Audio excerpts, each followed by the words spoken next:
Olá, bem-vindos à comunidade Novo Tempo Fortaleza. Fazemos parte da Igreja Adventista do Sétimo Dia. Esse é um lugar para se conectar com Deus e servir ao próximo. Nossos encontros são experiências reais com Cristo e sua verdade, onde buscamos ser cada dia mais parecidos com aquele que nos criou. Quer ficar por dentro dos nossos projetos e não perder nada, nenhum evento, nenhuma mensagem? Segue a gente no Instagram e se inscreve no nosso canal no YouTube. Fica aí, que a nossa programação começa em instantes. E lembre-se, Somos porque Ele é.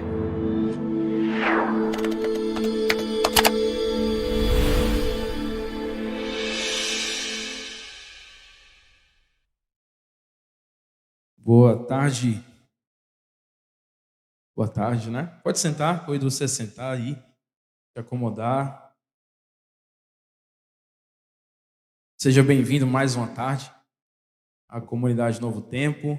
Estamos muito felizes em ter você aqui com a gente. Quem nos acompanha aí de casa também. Eu era cego e agora vejo. Amém. Deus é bom. Que bom que você está aqui. A gente está muito feliz em nossa programação.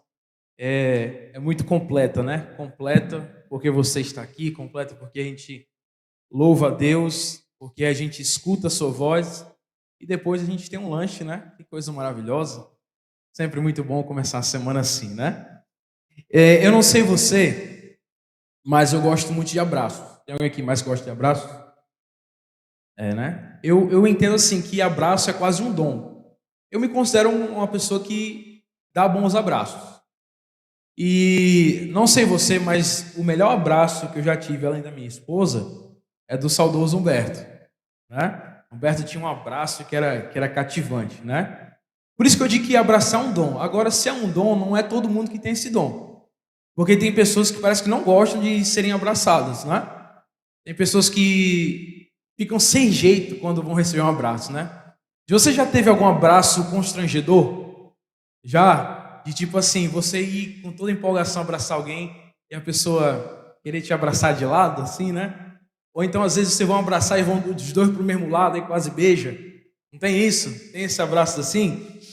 Mas tem pessoas que a gente parece que a gente está abraçando um manequim, né? Um manequim ou um robô, uma coisa assim, porque parece que não tem sentimento ou expressão nenhuma na pessoa. São abraços que a gente chama abraços constrangedores. Abraços constrangedores. E sabe, quando a graça vem até nós, ela é um pouco constrangedora. É assim que às vezes a gente reage. É embaraçoso. A gente não sabe muitas vezes como reagir, porque ela parece, como o tema dessa tarde, é um pouco bom demais para ser verdade. Já teve alguma notícia que parecia ser bom demais para ser verdade? Eu lembro que quando eu estava abrindo a minha conta, eu migrei de um banco para outro por causa do trabalho. E aí, quando eu recebi o meu limite no crédito, eu fiquei, não, isso aqui é bom demais para ser verdade. Não tem condições não. Eu liguei para a gerente e falei, tem certeza que vocês vão me dar isso tudo aqui de crédito? Ele disse, tem certeza. E até hoje parece ser bom demais para ser verdade, né? Quando não aparece aquela mensagem saldo insuficiente, né? Isso também é constrangedor, né? E sabe, quando a gente entende o que é graça, ou pelo menos tem uma compreensão maior do que é graça, a gente parece que fica constrangido em abraçar, ou abraça e depois esquece e volta para a nossa tentativa frustrada de querer achar o nosso caminho sozinho para o céu. Mas nessa tarde, eu queria, com a nossa conversa aqui, nesse tema de hoje à tarde, tentar resolver uma pergunta ou responder uma pergunta. E a pergunta é simples. O que é graça? O que é graça? Eu convido aí, Jonatas, me dá uma força aí, vai passando os slides para a gente. Eu coloquei uma caixinha de perguntas essa semana no meu Instagram e recebi algumas perguntas que eu gostei. Pode passar aí. Alguém definiu a graça assim, sendo um favor imerecido. Vocês concordam com essa definição? Talvez seja a definição assim mais exata ou mais popular, podemos dizer assim. Passa aí para o próximo. Olha o que uma outra pessoa escreveu. Aquilo que eu preciso e não sei pedir ou merecer, mas mesmo assim recebo sem contestação.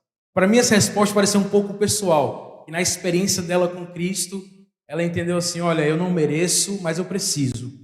Eu não tenho coragem às vezes de pedir, mas eu recebo sem contestação.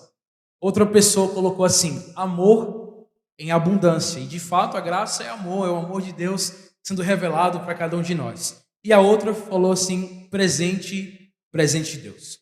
Mas de fato, o que é graça? O que é graça? A graça é algo que muitos de nós temos dificuldade em definir. A graça, ela é indiscutível na sua importância para a nossa salvação. É indiscutível.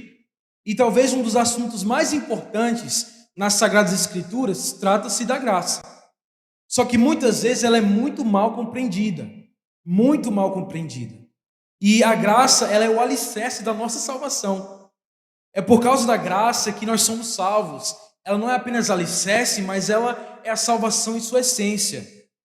E de fato a gente precisa entendê-la.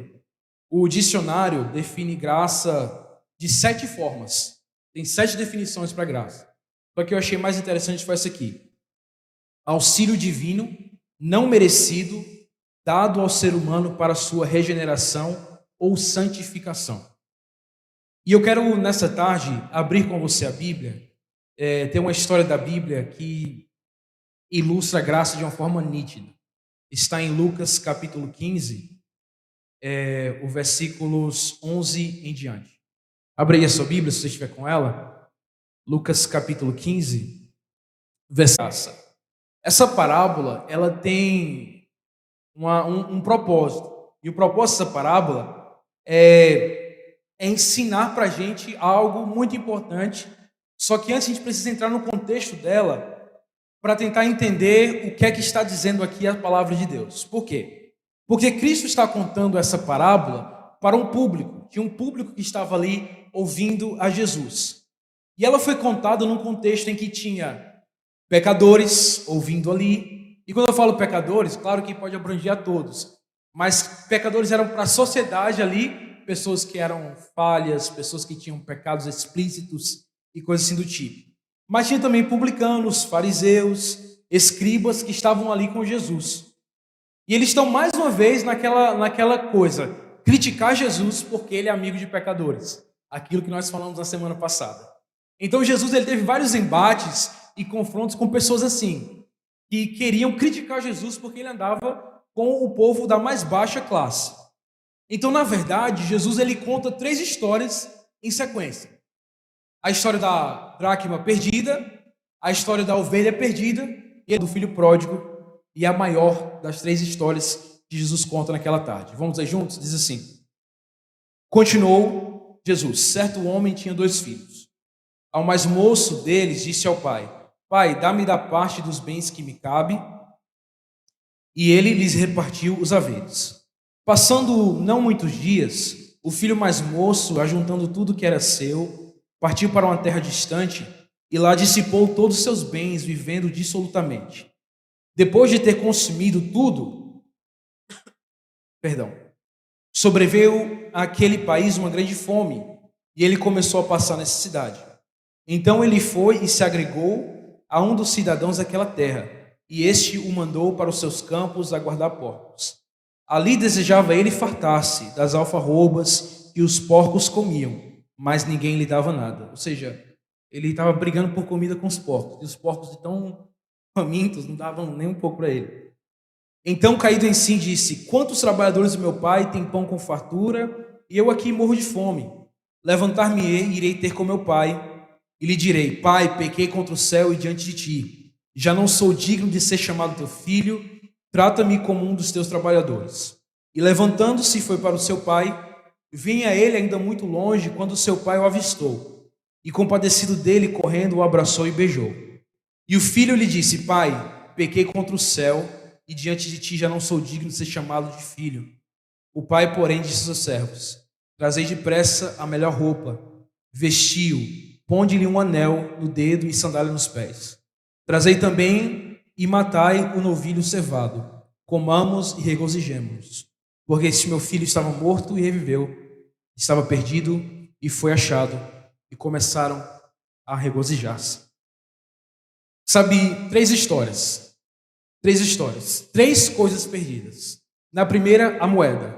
Na segunda, a ovelha. Na terceira, o filho mais novo. E Jesus conta isso porque ele desejava Que as pessoas que vivem justificando a si mesmas, Senhor, eu queria tanto ser melhor, eu faço isso, tal, eu queria ser melhor, queria fazer isso coisa diferente.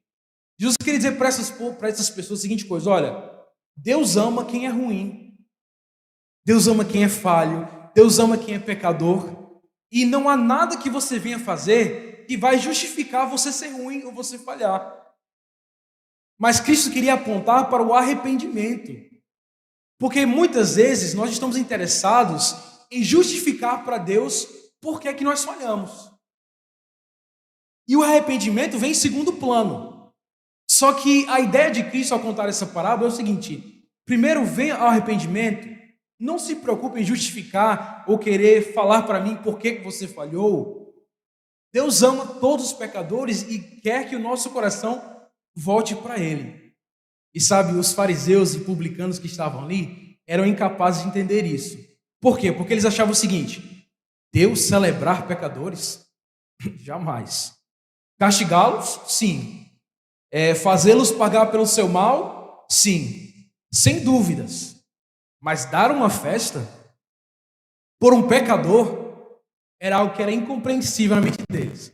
Para eles fazia total sentido Deus castigar alguém, Deus condenar, Deus fazer com que a pessoa sofresse a consequência dos pecados. Para ele era totalmente compreensível. Mas para eles a ideia de um Deus amoroso perdoar e celebrar e jogar uma festa por causa de alguém que estava perdido e voltou era algo imaginável. Eles não conseguiam retribuir a graça com um abraço. E geralmente a gente se concentra nessa história no filho. O filho pediu herança mais cedo, o filho fugiu de casa, o filho perdeu tudo, o filho comeu com os porcos, o filho se arrependeu, o filho ensaiou um discurso, o filho voltou para casa. A gente só pensa no filho. Mas na verdade essa história é mais a respeito do pai do que do filho. Talvez esse subtítulo que às vezes aparece, o filho pródigo, tá um pouco assim, não conta muito bem o que é a história. Porque o filho fez tudo de errado, não é? Pediu a herança antes do tempo, o pai estava vivo, ele pede a herança ao pai quando o pai está vivo, isso era uma ofensa naquela época. Era a mesma coisa que você está pedindo a morte. Pai, é o seguinte, eu queria que o senhor morresse logo para poder receber o que é meu, o que é que vai ficar para mim. Então essa parábola diz mais sobre o pai do que o filho, porque o filho pede a herança, desperdiça seu dinheiro de maneira extravagante e desenfreada. Só que o pai, quando ele avista o filho de longe, ele demonstra amor de forma extravagante e desenfreada também. Segundo os estudiosos, o filho pródigo não arruinou apenas a sua reputação ou gastou toda a sua herança. Mas ao pedir a sua herança, o que é que ele faz? Ele está abrindo mão de todos os seus direitos de filho. Porque o ato de pedir a herança enquanto o pai estava vivo era zombar do pai publicamente. Era zombar do pai publicamente.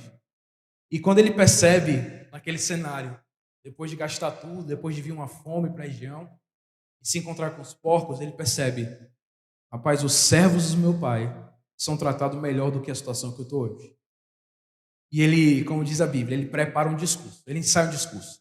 Vou chegar em casa, vou falar para o pai: pai, eu estou arrependido, pai, me perdoe, pai, como é que eu posso te pagar de volta? Se eu não puder te pagar de volta, por favor, pelo menos me aceita como servo. E ele cria coragem, ensaia esse discurso e começa a trilhar o caminho de volta para casa. E para não esquecer o discurso, quem sabe ele começa a falar várias vezes: vou falar isso, vou falar aquilo, e meu pai vai me aceitar de volta. Só que, sabe, eu tenho um problema com esse discurso do filho pródigo. Sabe qual é o problema? É que nesse discurso ele começa com a seguinte frase: pai, o que é que ele fala? Eu não sou o quê? Digno. Só que eu estava pensando, quando é que ele foi digno? Quando é que ele foi digno? Ser filho ou filha não tem nada a ver com ser digno. Somos filhos e filhas de Deus por nascimento. Não é porque somos dignos. Deus não nos ama porque nós somos dignos. Deus nos ama porque nós somos seus filhos. Sabe, nenhum bebê, quando nasce como resultado dos seus próprios esforços. É ou não é? Nenhum bebê nasce porque o médico fica ali no canal gritando com o megafone: vamos lá, sai daí, Já está na hora. Vamos lá, puxa, você consegue, força. Mas o médico está falando isso para quem? Para a mãe. Para a mãe. A mãe trabalha duro, o pai diz que trabalha duro e o bebê só está ali de passeio. O pai já trabalhou. O trabalho vem depois do parto, né? Também. Então, você percebe que o filho não é filho porque fez esforço ou tem merecimento em ser filho. O filho é filho porque simplesmente é filho. Então, esse discurso do filho pródigo, pai, eu não sou digno, eu não entendo isso. Eu tenho dificuldade em entender porque nós somos filhos de Deus. Agora, voltando para a história. Olha que coisa maravilhosa. O filho ainda nem chegou em casa quando quem o avista de longe? Quem? O pai. O pai não desistiu. O pai não desistiu do seu filho. Quem sabe várias vezes o pai ia para frente de casa, cruzava os braços, ficava olhando o horizonte para ver se seu filho ia voltar. Passava o dia, tarde, noite, nada. Ia dormir, acordava na esperança de quem sabe o filho voltar para casa e nada. E quem sabe a sociedade, a comunidade a qual ele vivia, tirava quem sabe um pouco de onda, né? Como nós falamos, dizendo, rapaz, tu vai ficar esperando teu filho aí mesmo, teu filho está torrando dinheiro, teu filho não está mais nem para você não. O pai, ele não tinha nada a ver com o que é que o filho merecia. O pai só queria que o filho voltasse para casa. Ele não se tratava da visão do mundo ou da lei, tratava do seu filho, era algo pessoal. O pai não estava preocupado como o filho gastou seu dinheiro, o pai não estava preocupado o que o filho estava fazendo, o pai estava preocupado porque o seu filho estava longe e ele queria seu filho de perto. E a Bíblia diz, ainda longe seu pai o viu. Podemos pegar toda a nossa educação, toda a nossa informação, nossos recursos, nossos dons, e podemos fazer planos, sabe, para tentar nos aproximar de Deus e convencê-lo a nos aceitar. Contudo, mesmo com esse nosso planejamento, mesmo com nossas tarefas, toda projeção e preparação, o melhor que nós vamos conseguir de Deus é um ainda longe. Porque nós nunca vamos nos aproximar de Deus por esforço próprio. Eu não faço nada que me leve a Ele. Eu não tenho nenhum mérito no meu relacionamento com Deus, é porque Ele quer estar comigo. É porque Ele deseja ficar perto. E essa frase, amigos, o pai correu, naquela época, na cultura do Oriente Médio, homens não corriam. E principalmente senhores de idade. Era uma ofensa para eles correrem por causa do seu status. Era algo indigno, especialmente para alguém daquela posição. E eu imagino então, sabe, quando Jesus falou para o seu público, o pai correu. Os publicanos e fariseus disseram, sem condições. Para Jesus, tu já foi longe demais. Nunca vi nenhum pai correr, nunca vi nenhum senhor correndo. O que é que você está querendo dizer? Sabe o que é que Jesus queria comunicar? Era amor desmedido, amor extravagante, generoso, amor imenso, amor que arrebata. O amor que arrebatou o pai de tal maneira que ele esqueceu quem ele era. Ele esqueceu de tudo e põe do seu lado a sua dignidade e vai até o seu filho. Eu quero finalizar contando uma seguinte história. Eu estava no ano de 2012, nos jogos escolares do meu irmão mais novo. E sabe, eu lembrei dessa história quando eu vi essa questão do pai correndo sem se preocupar com quem estava vendo. Meu irmão, ele era goleiro. E o time dele foi para a final e depois da final, no final, eles empataram e foi para os pênaltis. Eu lembro que meu irmão agarrou 2 pênaltis e eles foram campeões porque meu irmão agarrou o pênalti. Até aí tudo bem, sabe qual é o problema? É que eu era o juiz. Eu e o outro primo meu, nós éramos juízes. E quando meu irmão pegou o último pênalti e eu vi que eles foram campeões, eu larguei o apito e nem percebi quem eu era. Naquele momento eu não era mais juiz, eu era irmão do meu irmão. E eu corri e fui abraçar ele. Sabe por quê? Porque eu fui arrebatado pela emoção do momento. Por um amor desmedido. Amor de irmão. Eu quero dizer para você nesse momento que essa parábola do filho pródigo ela representa o amor do Pai Divino para nós, seus filhos. Um Deus celestial que nos ama. Um Deus celestial que celebra as pequenas coisas das nossas vidas, como um arrependimento de um pecado que nós estamos lutando para vencer, como uma tentativa de ser melhor. Quando a gente acorda no dia e a primeira coisa que a gente faz é orar, ou quando a gente ora em prol de alguém, quando a gente liga para alguém demonstrando preocupação, quando a gente ajuda alguém que está precisando, eu imagino Deus celebrando essas coisas em nossa vida. Eu imagino um Deus que está lá no céu sempre comunicando com os anjos. Sabe, olha Ellen, olha o que Ellen fez de bom hoje, olha o que Diana fez de bom hoje, olha o que Scarlett fez de bom hoje. Eu imagino um Deus que é tão apaixonado por nós que Ele faz questão de nos ver de longe e fazer algum sinal dizendo: ei, eu estou aqui. E mesmo quando alguém levanta o dedo para triscar em algum de seus filhos, Deus diz: não, esse aí é meu filho e eu tenho muita satisfação nele. Mesmo nos nossos momentos mais sombrios e egoístas, Deus continua a nos amar. Aconteça o que acontecer. E tão logo que Ele avista em nós o menor indício de arrependimento, a menor demonstração de arrependimento, Ele se alegra loucamente. Ele nos abraça até sufocar. Manda buscar a melhor roupa, manda trazer um anel, coloca as sandálias nos nossos pés e promove uma festa em nossa honra. Isso é graça. Porque o filho pródigo, o que ele merecia? Ser punido.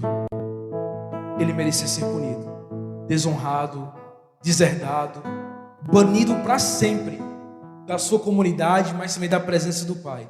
E ele sabia disso.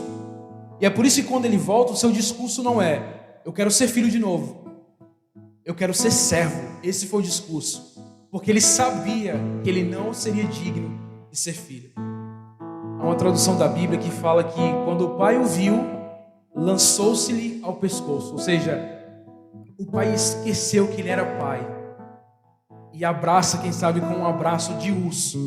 Um abraço de urso que chega, sufoca. O pai ignora as restrições, o pai ignora as regras, as convenções sociais e enche o seu filho de beijo. O que é que o filho fez? O filho não fez nada, porque não se tratava dele, tratava-se da graça do pai.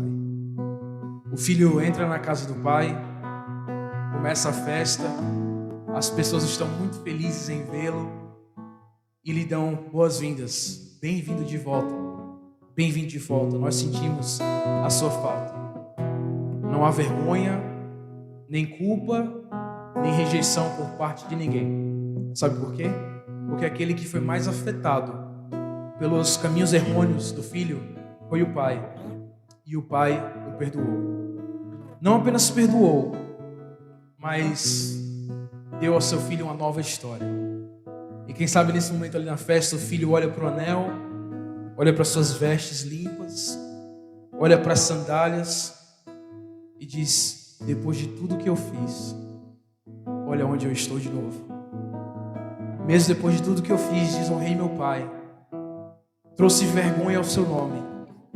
Estou aqui com anel, novas vestes, sandália, mas todos estão celebrando a minha volta. Parecia ser bom demais para ser verdade, mas sabe o que é isso? Isso é graça. A graça é mais que um princípio, a graça é mais que um conceito, é mais que uma doutrina, é mais que um dogma, é mais que uma desculpa para o pecado. A graça, ela é uma pessoa, e a graça é Jesus. Se existe algo que pode definir a graça, se chama Jesus, o Filho de Deus, que está de braços abertos para receber cada um de nós de volta em seus braços. Não importa para quão longe, não importa o que é que nós perdemos, não importa o quanto nós gastamos, não importa quanta desonra nós trouxemos ao seu nome, não importa a reputação que nós criamos, o Pai só quer você pertinho dele de novo. O Pai quer receber você de volta e dizer: este é o meu filho. E assim como aquela mulher que celebra por ter achado a moeda, e o pastor celebra por ter achado a ovelha perdida, e o pai celebra a volta do filho, Deus celebra a sua vida e mostra o quanto você é importante para Ele. Não importa o que nós temos feito, porque não é sobre nós, é sobre Ele. E isso é graça. Quero convidar o Ministério do Louvor a cantar nesse momento e convido você a refletir nisso, na graça.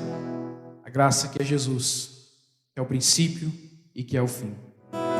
Isso é graça. É difícil explicar em palavras, é até indescritível. Mas eu cheguei a uma conclusão que a graça a gente não precisa explicar, a gente só precisa aceitar e permitir que o Pai venha nos abraçar e nos chamar de filho. Vamos fechar nossos olhos, vamos falar com Deus. Senhor, o que seria de nós sem a Tua presença em nossas vidas? Nós não temos mérito nenhum.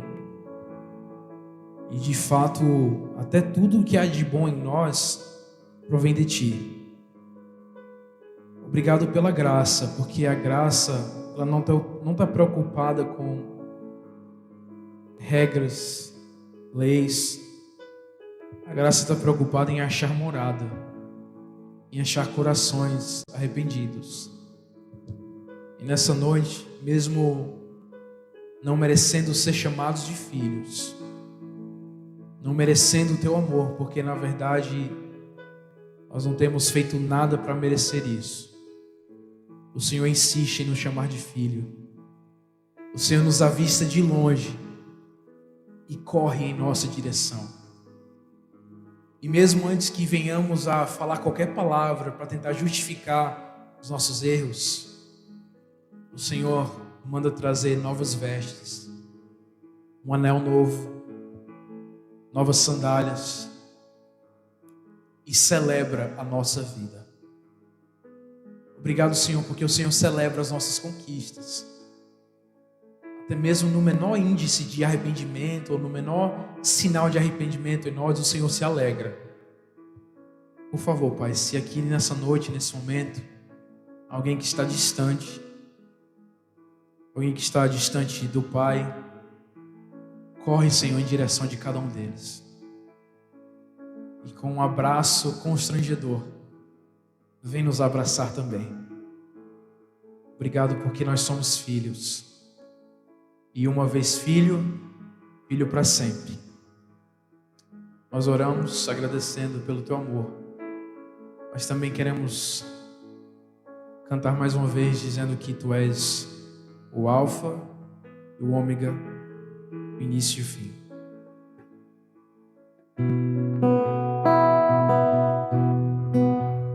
És o Alfa e Ômega, início e fim. És o ar que eu respiro, tudo pra mim. Tu és Jesus, Tu és